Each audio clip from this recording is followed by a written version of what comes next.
चांदण्यांचा गंध आला पौर्णिमेच्या रात्रीला, चंद्र आहे साक्षीला.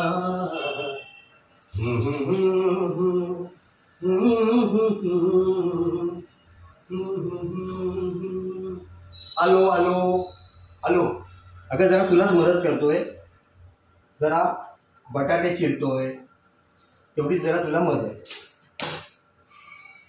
कांदा कापून ठेवला आहे, कोथिंबीर निवडून चिरली आहे, आणि लसणाच्या पण 4 पाकळ्या ठेवले. आता जरा बटाट्याच्या व्यवस्थित काचऱ्या करतो, बटाटे नीट चिरतो.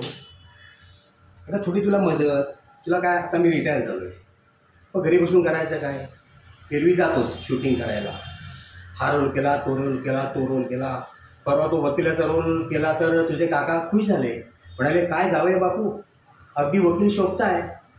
म्हटलं म्हणजे काय, लॉ डिग्री केली आहे उगाच का. आणि तो तुझा मामा पण म्हणाला अहो तुम्ही अगदी डॉक्टर शोभता हो. म्हटलं अहो लॉच्या आधीच मी MBBS केलं आहे, पण तेवढ्यात तो परवा हा पचकला. हो काका तुम्ही दूधवाले पण होतात. झालं. आता कसं आहे की आलेलं काम सोडायचं नाही, वेगवेगळ्या कामात आपण रमायचं चांगलं, तेवढा अनुभव मिळतो. बरं तुला माहिती आहे संगीत शिक्षक काही रिटायर होतो का कधी, काही नाही काही चालूच असतं. आणि तबल्याचे साथी मिळतात, कीर्तनं वाजवतो, भावगीतं वाजवतो, बऱ्याच ठिकाणी बोलवतात. आज दैवदयेने हात चालू आहे, करत राहायचं. गुरुजी म्हणायचे आमचे की लगे रहो, रियाज करो और हिम्मत ना हारो. बोल. आणि काय कर माझ्या भाजी फोडणीला तूच टाक, कारण काय ते सगळं तुमचं बायकांचं पेटंट असतं. आम्ही किती काय केलं तरी पेटंट बायकांचं असतं. ताक घुसळा, लोणी काढणार तुम्ही, साजूक तूप तुमचं.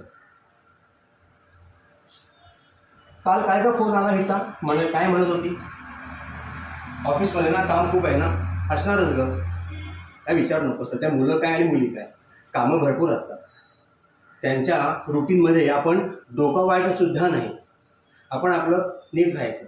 आता सेकंड इनिंग आहे आपली,